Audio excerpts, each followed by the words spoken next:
আজ আমি আলোচনা করতে চলেছি বৃশ্চিক রাশি বা লগ্নের জাতক জাতিকাদের জন্য 2025 সাল কি বার্তা নিয়ে আসতে চলেছে।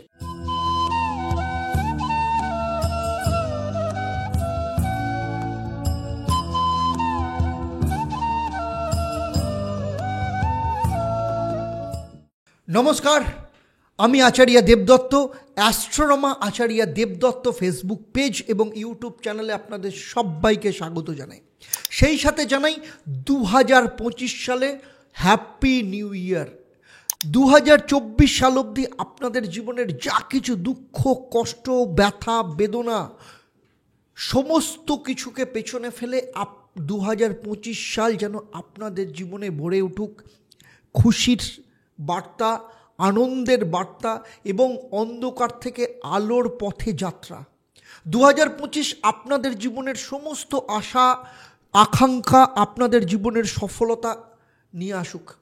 আজ আমি আলোচনা করতে চলেছি বৃশ্চিক রাশি বা লগ্নের জাতক জাতিকাদের জন্য 2025 সাল কি বার্তা নিয়ে আসতে চলেছে। আমার এই আলোচনার মধ্যে দিয়ে আপনারা জানতে পারবেন 2025 সালে আপনাদের শরীর স্বাস্থ্য কেমন থাকবে, অর্থ, ভাগ্য, বিদ্যা, শিক্ষা, পারিবারিক অবস্থা, বিবাহ, বিবাহিত জীবন, প্রেম, সন্তান, আপনার ক্যারিয়ার, চাকরি, ব্যবসা প্রভৃতি বিষয় নিয়ে আমি পুঙ্খানুপুঙ্খভাবে আপনাদের সাথে আলোচনা করব। সেই সাথে থাকবে আপনাদের জন্য একটা প্রশ্ন, যারা সঠিক উত্তর দেবেন তাদের জন্য কি সারপ্রাইজ থাকবে সেটাও এই পর্বের শেষে আমি আপনাদের জানাবো। তবে তার আগে বলে দিই, যারা এখনও পর্যন্ত আমার ইউটিউব চ্যানেলটাকে সাবস্ক্রাইব করেননি তারা অবশ্যই চ্যানেলটাকে সাবস্ক্রাইব করার সাথে সাথে নোটিফিকেশান বেল আইকনটাকে প্রেস করে রাখুন। আর যারা ফেসবুক পেজে দেখছেন অবশ্যই পেজটাকে লাইক এবং ফলো করতে ভুলবেন না। আমার এই আলোচনা আপনার জন্ম রাশি বা লগ্ন এবং গ্রহদের গোচরের ওপর ভিত্তি করে। তাহলে চলুন দেখে নিন যে 2025 যখন শুরু হবে তখন আপনার জন্ম রাশি বা লগ্ন সাপেক্ষে নবগ্রহের অবস্থান ঠিক কেমন থাকবে। আমরা যদি এই চার্টটাকে লক্ষ্য করি তাহলে দেখতে পাবো এই বৃশ্চিক রাশিতে বুধ বসে রয়েছে আপনাদেরই রাশি, দ্বিতীয় স্থানে রবি বসে রয়েছে, চতুর্থ স্থানে শুক্রের সাথে শনি অবস্থান করছে। শুক্র মালব্য রাজযোগ তৈরি করেছে আর শনি শ্বাস নামক রাজযোগ তৈরি করেছে। এরপরে শনিদেব 30শে মার্চ আপনার পঞ্চম স্থানে প্রবেশ করবে। 30শে মার্চ পঞ্চম স্থানে প্রবেশ করবে। রাহু আপনাদের পঞ্চম স্থানে বসে রয়েছে এবং রাহু 18ই মে রাহু চলে আসবে আপনাদের চতুর্থ স্থানে। সপ্তম স্থানে বৃহস্পতি অবস্থান করছে। এরপরে বৃহস্পতি আপনাদের অষ্টম স্থান অর্থাৎ মিথুন রাশিতে চলে আসবে। 15ই মে মিথুন রাশিতে চলে আসবে। নবম স্থানে ভাগ্যস্থানে মঙ্গল অবস্থান করছে। মঙ্গল বর্তমানে নিচস্থ অবস্থায় রয়েছে। এরপরে মঙ্গল বক্রী হবে। বক্রী হয়ে 21শে জানুয়ারি মঙ্গল চলে যাবে আপনার অষ্টম স্থানে, সেখানে কিছুদিন থাকবে। তারপর 3 এপ্রিল পুনরায় কর্কট রাশিতে চলে আসবে এবং সেখান থেকে ফাইনালি বেরিয়ে যাবে 7ই জুন যখন আপনার দশম স্থানে প্রবেশ করবে মঙ্গল। এরপরে মঙ্গল একাদশ স্থানে চলে আসবে কবে? জুলাই মাসের 28 তারিখ চলে আসবে আপনার একাদশ স্থান অর্থাৎ কন্যা রাশিতে, এবং কন্যা রাশি থেকে মঙ্গল তুলা রাশিতে চলে যাবে সেপ্টেম্বর মাসের 13 তারিখ। তারপরে মঙ্গল আপনার নিজের রাশি বা লগ্নের অধিপতি গ্রহ মঙ্গল চলে আসবে আপনার নিজের রাশি বা লগ্নে কবে? 27শে অক্টোবর, এবং সেখান থেকে আপনার অর্থস্থানে প্রবেশ করবে হচ্ছে 7ই ডিসেম্বর 2025, এবং এখানে থেকেই এই বছরটাকে শেষ হবে। আর আপনাদের একাদশ স্থানে কন্যা রাশিতে কেতু অবস্থান করছে। যদিও কেতু পুনরায় 18ই মে চলে আসবে আপনার কর্মস্থান বা দশম স্থান অর্থাৎ সিংহ রাশিতে। ফলে এই যে গ্রহদের যে পরিবর্তন আপনার জীবনে কি ফল নিয়ে আসতে চলেছে চলুন দেখে নিই। সবার প্রথমে দেখে নেব শরীর স্বাস্থ্য 2025-এ কেমন থাকবে। দেখুন, শরীর স্বাস্থ্য নির্দেশ করে হচ্ছে আপনার প্রথম ভাব, কারণ সেখানে আপনি নিজে আপনার মনকে নির্দেশ করে। ষষ্ঠ ভাব রোগকে নির্দেশ করে, আর দ্বাদশ স্থান রোগ মুক্তি হসপিটালাইজেশনকে নির্দেশ করে। দেখুন, মঙ্গল আপনার বার্ষিক কুণ্ডলিতে বক্রী অবস্থা রয়েছে, ত্রিকোণ স্থানে অবস্থান করছে। ফলে মঙ্গল কিন্তু আপনার রাশির অধিপতি গ্রহ, কোনো না কোনোভাবে আপনার শারীরিক দিক থেকে সহযোগিতা করবে। আপনাকে অনেকগুলো খারাপ অভ্যেস আপনাকে পুরোপুরি ছেড়ে দিতে পারেন। শরীরচর্চা আপনি করতে পারেন, যোগা জিমে আপনি জয়েন করতে পারেন। জানুয়ারি থেকে অগাস্ট মাস, এই 3 মাস কিন্তু আপনার শরীর স্বাস্থ্যের দিক থেকে আপনাকে সতর্ক থাকতে হবে। ইনফেকশন, অ্যালার্জি, জ্বর, সর্দি কাশি এই ধরনের সমস্যায় ভুগতে পারেন। তবে বাকি সময় কিন্তু মঙ্গলের অবস্থান যথেষ্ট ভালো, এবং ষষ্ঠ স্থান আর দ্বাদশ স্থানে শুক্রের অবস্থান যেহেতু ভালো, সেহেতু আপনার যে কোনো ক্ষেত্রেই রোগ হোক না কেন, রোগ মুক্তি কিন্তু খুব তাড়াতাড়ি ঘটবে। সুতরাং সেদিক থেকে দেখতে গেলে আপনি যদি শরীর স্বাস্থ্যের দিকে নজর দেন, আপনার যদি লাইফস্টাইলকে যদি কন্ট্রোল করেন, শরীর স্বাস্থ্য কিন্তু আপনার যথেষ্ট ভালো যাবে। কারণ শরীর স্বাস্থ্য ভালো গেলে তবেই তো বাকি জায়গাগুলো আপনি কভার করতে পারবেন। চলুন এবার দেখে নেব আর্থিক অবস্থা আপনার কেমন থাকবে। অর্থভাগ্য দ্বিতীয় স্থান, দ্বিতীয় স্থানের অধিপতি গ্রহ বৃহস্পতি বর্তমানে আপনার সপ্তম স্থানে রয়েছে। এরপরে চলে আসবে অষ্টম স্থানে থেকে আপনার অর্থস্থানের সপ্তম দৃষ্টি দেবে। ফলে এই সময় আপনার ক্ষেত্রে আর্থিক লাভের সম্ভাবনা অনেক বেশি বাড়াবে।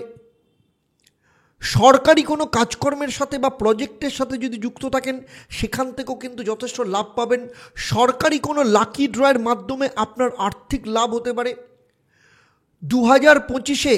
সুতরাং সরকার কোনো কাজকর্ম, সরকারি প্রজেক্টের দিক থেকে আপনার লাভ হতে পারে। এছাড়া আটকে থাকা টাকা পয়সাও আপনি পেতে পারেন। এই বছরে আপনার জীবনে যা কিছু লোন যেগুলো আপনার মাথায় হেডেক করে রেখেছে, সেগুলো কিন্তু ধীরে ধীরে ঠিক হওয়া শুরু হবে। এর পাশাপাশি আর্থিক দিক থেকে সেকেন্ড ইনকাম জেনারেট হতে পারে। কোনো এডুকেশনাল সোর্স থেকে আপনার ইনকাম আসতে পারে। আপনি কোনো ব্যবসা শুরু করছেন, সেই জায়গাটার মধ্য দিয়েও আপনার কিন্তু আর্থিক রোজগার হতে পারে।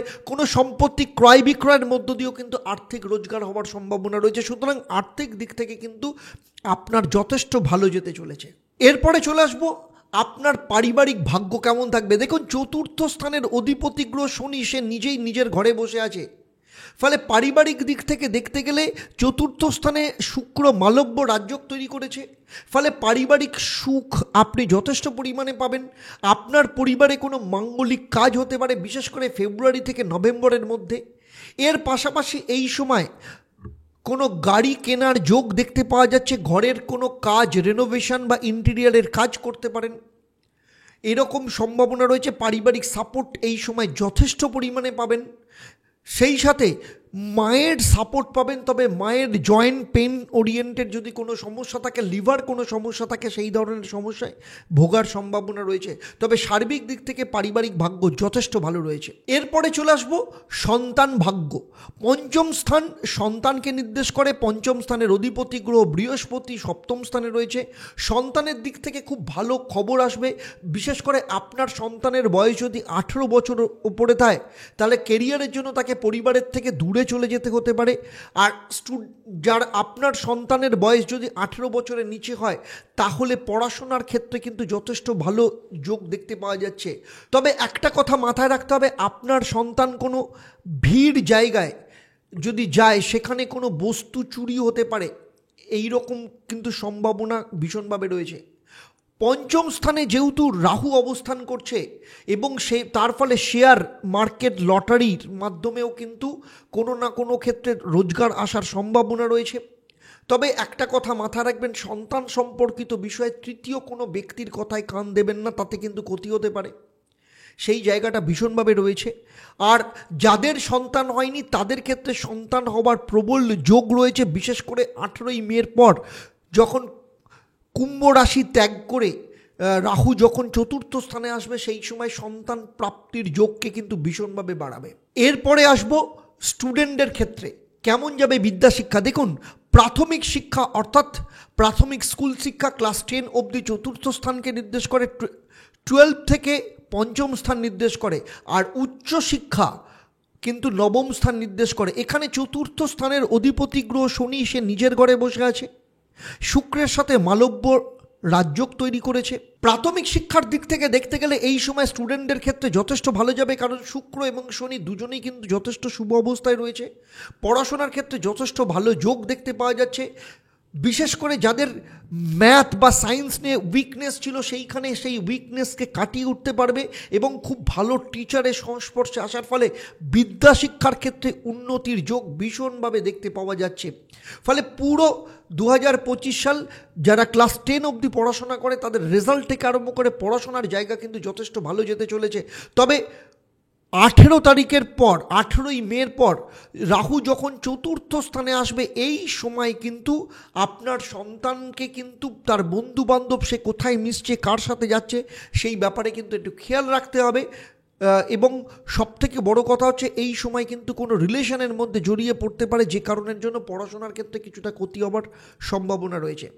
আর যারা 12-এর থেকে যারা গ্র্যাজুয়েশন করছে তাদের ক্ষেত্রে বলবো, যেহেতু পঞ্চম স্থানে রাহু অবস্থান করছে, পঞ্চম স্থানের অধিপতি গ্রহ বৃহস্পতি সপ্তম স্থানে অবস্থান করছে, ফলে বিদ্যা শিক্ষার ক্ষেত্রে কিন্তু কনফিউশন, ডাউট এগুলো কিন্তু ভীষণভাবে থাকবে। হঠাৎ করে মাথা গরম করে হওয়া বা যে কোর্স নিয়ে পড়াশোনা করছে বা যে লাইন নিয়ে পড়াশোনা করছে সেই লাইনটাকে হঠাৎ করে চেঞ্জ করা, এই ধরনের কিন্তু কনফিউশন দেখা যেতে পারে।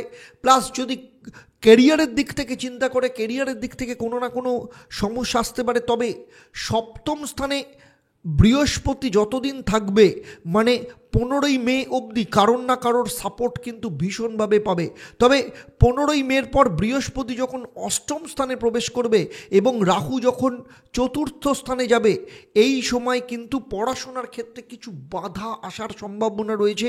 বিশেষ করে যেহেতু বৃহস্পতি অষ্টম স্থানে প্রবেশ করবে সেই জন্য মানসিক দিক থেকে কোনো চাপ আপনার স্টুডেন্টরা কিন্তু অনুভব করতে পারে। সুতরাং সেই জায়গাটা কিন্তু কাটিয়ে উঠতে হবে, না হলে কিন্তু পড়াশোনার ক্ষেত্রে সমস্যা আসতে পারে। আর যারা উচ্চশিক্ষার করছে, হায়ার স্টাডিজ করছে, কেরিয়ারের চেষ্টা করছে তাদের ক্ষেত্রে কিন্তু যথেষ্ট ভালো যোগ রয়েছে, কারণ মঙ্গল নবম স্থানে অবস্থান করছে এবং নবম মঙ্গলের অবস্থানের জন্য আপনার রাশি বা লগ্নের অধিপতি মঙ্গল যতদিন এখানে অবস্থান করবে পড়াশোনার ক্ষেত্রে উচ্চশিক্ষার ক্ষেত্রে কিন্তু যথেষ্ট ভালো লাভ পাওয়া যাবে। সুতরাং সেদিক থেকে দেখতে গেলে প্রাথমিক শিক্ষা যারা করছে এবং উচ্চশিক্ষা করছে যারা, তাদের ক্ষেত্রে যথেষ্ট ভালো রেজাল্ট হওয়ার সম্ভাবনা রয়েছে। তবে যারা ক্লাস 12 থেকে গ্র্যাজুয়েশন করছে তাদের ক্ষেত্রে কিন্তু একটু সাবধানতা অবলম্বন করতে হবে। এরপরে চলে আসবো লাভ লাইফ কেমন যাবে। দেখুন, লাভ লাইফের ক্ষেত্রে অনেক দিন ধরেই আপনাদের ডিস্টার্ব চলছে, কারণ আপনাদের শনির 7.5 শনির ঢাইয়া চলছে। তবে এই ঢাইয়াটা চলে যাবে 30শে মার্চ, যখন শনিদেব মীন রাশিতে প্রবেশ করবে তখন আপনাদের জীবন থেকে ঢাইয়া চলে যাবে।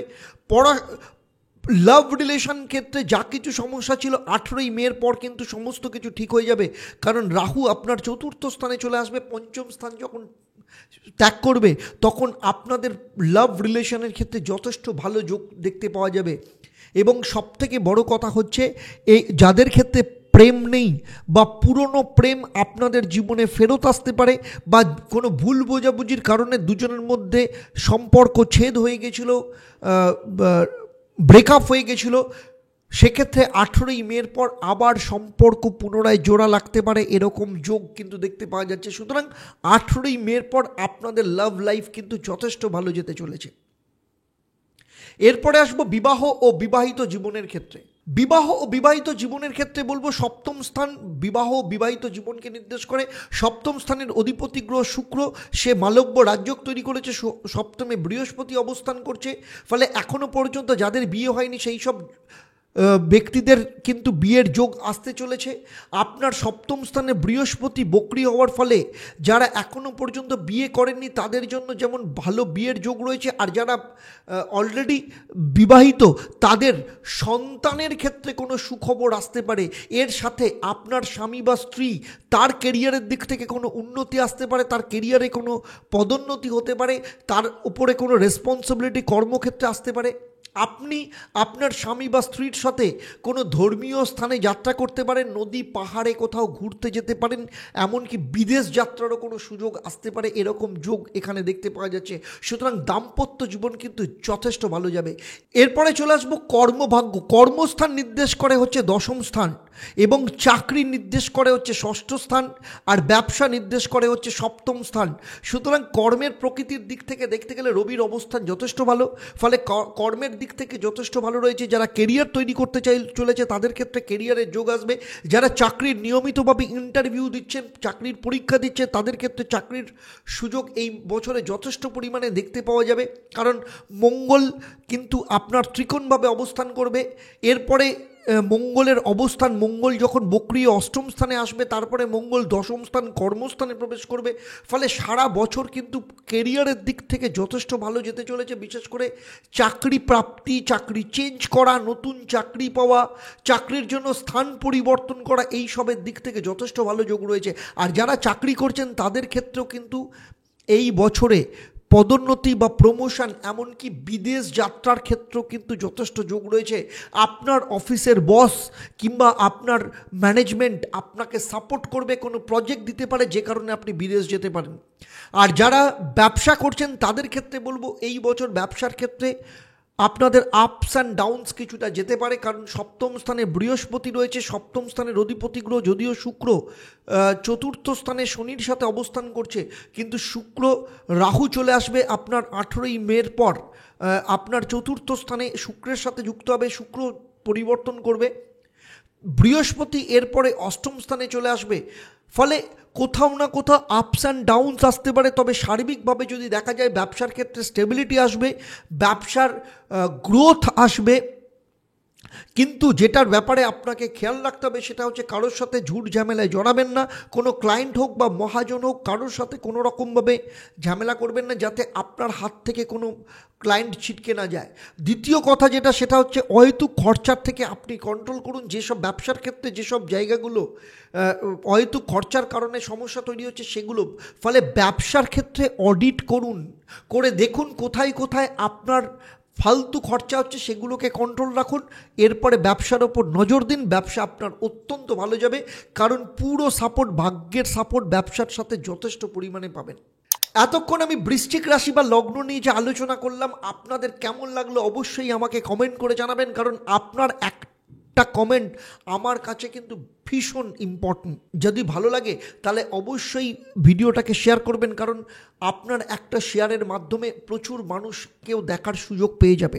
বৃশ্চিক রাশি বা লগ্ন নিয়ে আমার এই আলোচনা আপনার কেমন লাগলো অবশ্যই আমাকে কমেন্ট করে জানাবেন। আর যদি ভালো লাগে তাহলে অবশ্যই অন্যদের শেয়ার করবেন, কারণ এক একটা কমেন্ট আপনার আমার কাছে ভীষণ ইম্পর্টেন্ট। এবং আপনার একটা শেয়ারের মধ্য দিয়ে অন্য লোকও কিন্তু তাদের নিজের জীবন সম্পর্কে, 2025 সাল সম্পর্কে জানার সুযোগ পেয়ে যাবে। এতক্ষণ আমি যে আলোচনা করলাম তা আপনার জন্মরাশি বা লগ্ন এবং গ্রহদের গোচরের ওপর নির্ভর করে। কারণ আপনার ব্যক্তিগত জন্মছক সম্পর্কে আমার কোনো ধারণা নেই। যদি থাকতো তাহলে এই ভিডিওতে আমি যা আলোচনা করলাম আপনার জীবন সম্পর্কে আরও হুবহু নিখুঁত মিলে যেত। যারা আমার এই ভিডিও আমার ইউটিউব চ্যানেলে দেখছেন, অবশ্যই চ্যানেলটাকে সাবস্ক্রাইব করার সাথে সাথে নোটিফিকেশন বেল আইকনটাকে প্রেস করে রাখবেন। আর যদি ফেসবুক পেজে দেখেন, অবশ্যই পেজটাকে লাইক এবং ফলো করতে ভুলবেন না। এবারে আসবো আমি এই পর্বের প্রশ্ন। আমি এই পর্বে উল্লেখ করেছি মঙ্গল কত তারিখে বক্রি হয়ে মিথুন রাশিতে প্রবেশ করবে। আপনারা যারা সঠিক উত্তর দেবেন, আপনাদের মধ্য থেকে লাকি ড্রয়ের মাধ্যমে আমি 3 জন সঠিক উত্তরদাতাকে বেছে নিয়ে আপনাদের কিংবা আপনাদের পরিবারের কোনো একজন সদস্যের জন্মছক ও তার সমস্যা নিয়ে পরামর্শ দেবো। আর আপনারা জানেন আমার এই পরিষেবা আপনাদের জন্য সম্পূর্ণ বিনামূল্যে থাকে। তবে অবশ্যই আপনাকে লাকি ড্রয়ের বিজেতা হতে হবে এবং সেই সাথে আপনারা লাকি ড্রয়ের বিজেতা হিসাবে নাম জানতে পারবেন প্রতি শনি এবং মঙ্গলবার। আমার লাইভ ফোন ইন অনুষ্ঠান প্রতি শনি মঙ্গলবার সন্ধ্যে 6:30 থেকে। তাহলে আজকের মতো বিদায় নিচ্ছি। আবার দেখা হবে আপনাদের সাথে পরবর্তী পর্ব ধনু রাশি বা লগ্নের জাতক জাতিকাদের নিয়ে। আপনারা আপনাদের পরিবারের সাথে ভালো থাকুন, সুখে থাকুন, শান্তিতে থাকুন এবং নিয়মিত দেখতে থাকুন দেবদর্শন পর্ব এবং লাইভ ফোন ইন অনুষ্ঠান সন্ধ্যে 6:30 প্রতি শনি ও মঙ্গলবার। নমস্কার।